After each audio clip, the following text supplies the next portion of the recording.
Siemka widzowie, w dzisiejszym odcinku omówimy Voodoo. Ja od razu powiem, że ja w Voodoo nigdy nie grałem. Będę bazował na swoim doświadczeniu, ponieważ każdą profesję obejrzałem już naprawdę kilkaset razy w każdej sytuacji.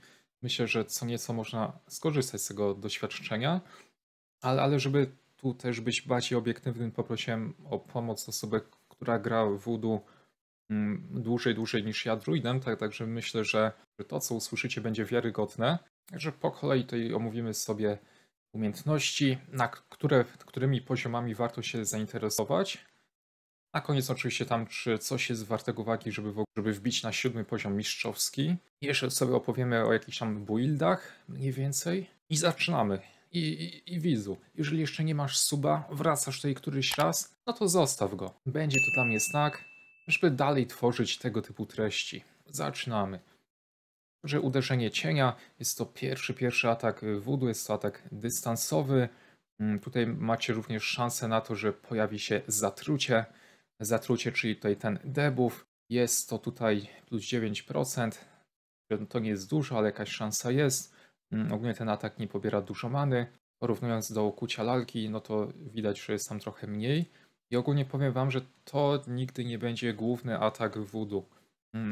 Siła tutaj będzie bazowała na ukuciu lalki, o tym sobie przejdziemy dalej. Jeżeli chodzi o ten atak, jest to obuch. Obuch jest często premiowany w tej gierce, zwłaszcza na początkowym etapie gry, także prawdopodobnie tutaj właśnie znalazło się to uderzenie cienia, a nie ukucie lalki. Jeżeli do pewnego etapu będziecie sobie maksować tą umiejętność, to nie będzie źle, ale tak jak większość postaci, na pewno w przyszłości jakiś reset umiejętności się przyda, tak? Powiedzmy w okolicy 40 poziomu, plus minus. I tutaj naprawdę tu nie ma też dużej filozofii.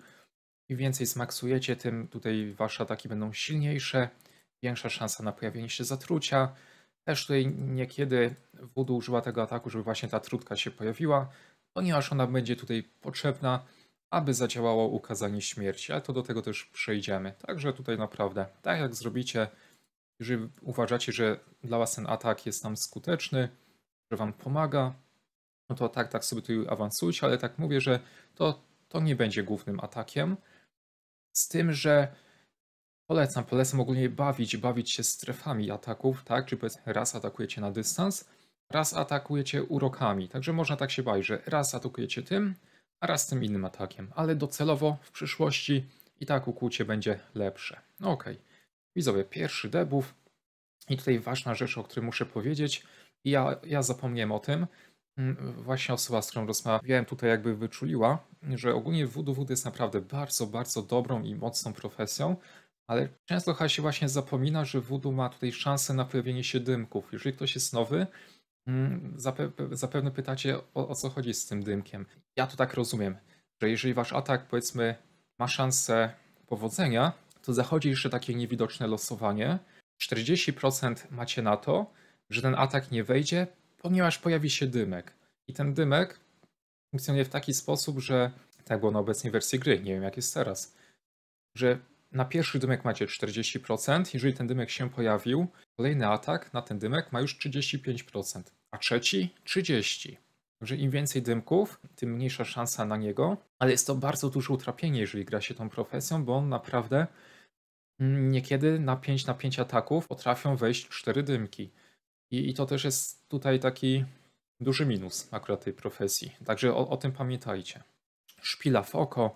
Jest to debuff tutaj osłabiający atak dystansowy, obroną dystansową oraz atak wręcz i obronę wręcz. Także osłabiacie przeciwnika na te dwie pierwsze strefy. On ma mniejszy procent, żeby was trafić, a wy za to macie większy, tak?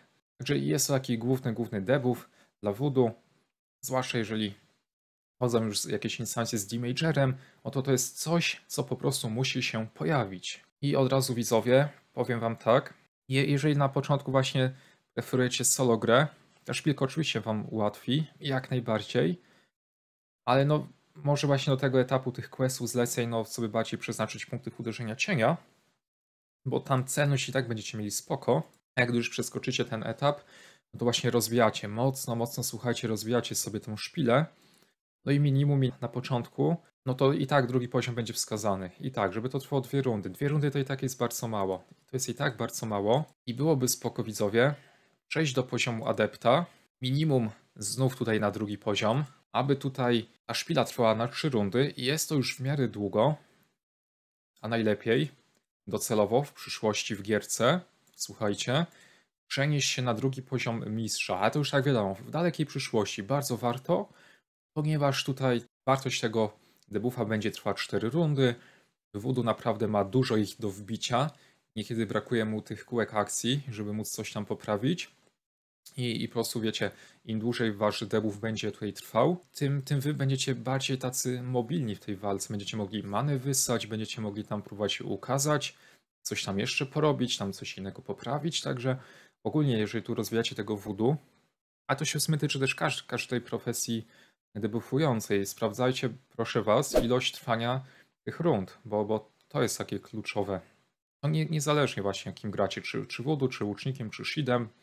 I tam po części dla druida to też tam jakby ma znaczenie. Ale jeżeli jeszcze tych punktów nie macie, to i tak sobie tego adepta zróbcie na tą 7. No bo zobaczcie, jakie tu macie potężne efekty, tak? No zobaczcie, no tam taki debuff na 7 poziomie adepta to już tam obniża się obronę o 50%. No 50% obrony to jest bardzo dużo, także jeżeli macie już tam wyższy poziom, to jest umiejętność, na którą zwrócić uwagę. Jeden ogólnie z lepszych debuffów w tej postaci i w tej gierce. I jeszcze biorąc pod uwagę to, że Voodoo wrzucę go jako pierwszy, to już naprawdę, czegoż więcej tutaj chcieć. A że na początek minimum to i tak jest drugi poziom uczniowski, jeżeli chodzi o tego adepta, to jeżeli ta gra już tam zacznie się taka drużynowa, no to tu ten 7 poziom adepta to i tak warto do tego dążyć, no bo to po prostu wiecie, no Voodoo musi osłabiać przeciwnika. Musi i już. Jeżeli chodzi o wyssanie duszy, słuchajcie, polega na tym, że Voodoo podchodzi do przeciwnika, zużywa swoją kondycję i kradnie manę z naprzeciwka. Także jest to bardzo taka pomocna umiejętność.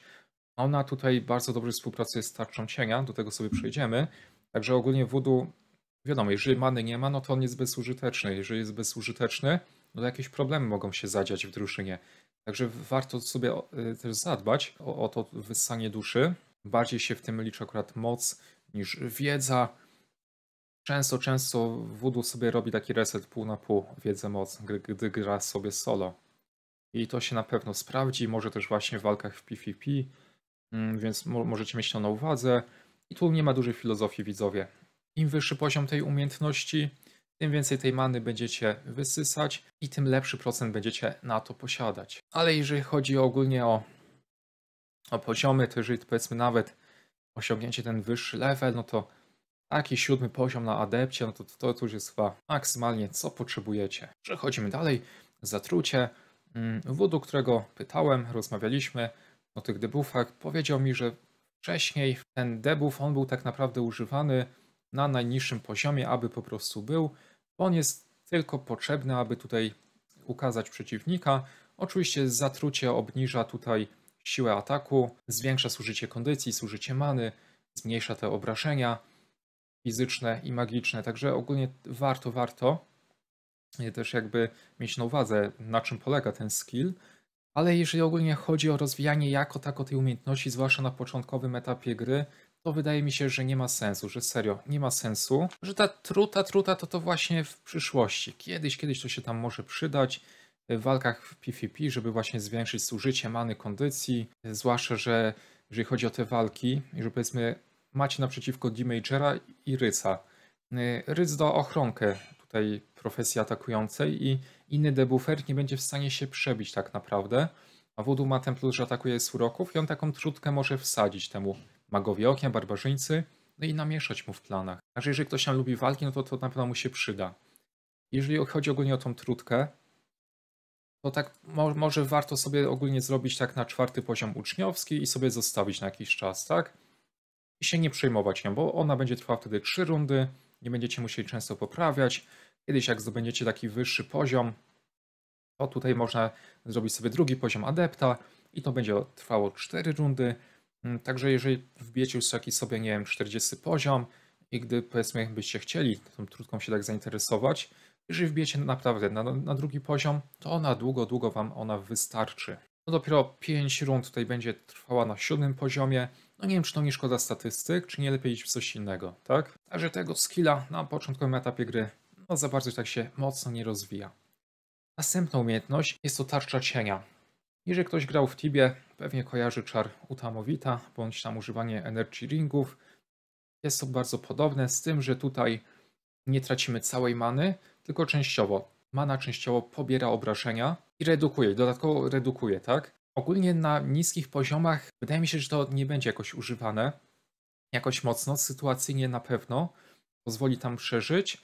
Tylko że taki voodoo, gdy powiedzmy dostanie ileś tych ataków, on nie będzie w stanie już wykonać tak naprawdę żadnych debuffów. I to jest takie utrapienie tego. Więc żeby ogólnie ładnie sobie funkcjonować, to voodoo potrzebuje dużą ilość many. Ogólnie na wysokich poziomach taki voodoo tej many posiada najwięcej. Nawet niekiedy 2000 punktów. Także jest to ogromna ilość. Ale mówię, no to jest typowy taki buff jedyny pod przeżywalność dla tej profesji. Dlatego on dobrze koegzystuje z wyssaniem duszy. Ponieważ gdy wiecie, że dostaniecie oro, że przeciwnik wam zabierze tej many jakimiś atakami dystansowymi z uroków, to wy już w tej samej rundzie możecie dać sobie wyssanie duszy i od razu ją uzupełnić, tak? Także warto o tym pamiętać. Jeżeli chodzi o tą tarczę, i tak słuchajcie, na początek warto sobie to jakoś zrobić, aby ona tutaj trwała na 2 rundy. I to jest, słuchajcie, drugi poziom adepta. Bo jeżeli będziecie wrzucać sobie co rundę tą tarczę cienia, no to będziecie tracić jakiś tam atak, będziecie tracić szansę na debuffa i to jest chyba coś złego. Także ogólnie ona, słuchajcie, będzie dopiero tak wykorzystywana, moim zdaniem, od momentu, gdy zaczniecie biegać może modliszkę. Bossa modliszkę, czyli tak pewnie od tego 65 poziomu, 60. No i na tym 60 poziomie byłoby spoko mieć już na tym tutaj, na tej drugiej opcji. I jeżeli chodzi o dalsze rozwijanie, tutaj już długość rund się za bardzo nie wydłuży. Nastąpi to dopiero na 6. poziomie mistrzowskim, no raczej nie ma sensu, to jeszcze sobie wrócimy. Także jeżeli dojdziecie do takiego wyższego etapu, już tam powiedzmy też 110+, to i tak warto mieć to na 7. poziomie adepta. Bo tutaj już obrażenia przenoszone na manę to jest 42%, a redukcja obrażeń to już jest 64% i to jest bardzo wysoka liczba. Także warto. No i pamiętajcie o tym, że to trzeba odświeżać co 2 rundy, tak? Co 2 rundy musicie sobie to wrzucać, ale bardzo przydatna umiejętność, która w ostatnim czasie namieszała, ponieważ jej nie było. No i zwiększyła tutaj przeżywalność tej profesji do naprawdę wysokiego poziomu. Nawet bym się pokusił, że na tych wyższych poziomach może być mu łatwiej przeżyć niż rysowi. Zwłaszcza, że voodoo się będzie świetnie bronił przed urokami. Także bardzo dobra umiejętność, ale tak mówię, wykorzystywana tak od tego 60 poziomu, gdzie już te bossy potrafią potężnie przywalić. Słuchajcie, ukucie lalki, tu też głębokiej filozofii nie ma. Im wyższy poziom, tym więcej bijecie. Są to obrażenia z uroków, rodzaj ataku kłuty. I tutaj ważna informacja, z racji tego, że jest to atak, i tutaj nie ma tych dymków wcześniej wspomnianych, tak? Pomimo tego, że to jest atak tym urokiem, te dymki nie będą się pojawiać, także nie musicie się martwić, tak, że jakieś ataki nie wejdą. Zwykle przeciwnicy bardzo słabo się bronią na tą strefę, posiadają mało wiedzy, więc wasza celność będzie wysoka. Będzie bardzo wysoka. Także jeżeli ktoś właśnie celuje w solo grę, to jest to umiejętność, którą warto rozwinąć, pomijając to uderzenie cienia, ale tak mówię, uderzenie cienia i tak warto na jakimś niskim poziomie mieć, aby się bawić niekiedy tymi strefami ataku. Ale głównym atakiem to będzie tutaj właśnie ta lalka i tu serio, no to są potężne obrażenia. I przeciw potworom, i przeciw graczom, jeżeli tam właśnie walczycie w jakichś walkach. Także jest najsilniejszy atak voodoo. Przechodzimy dalej.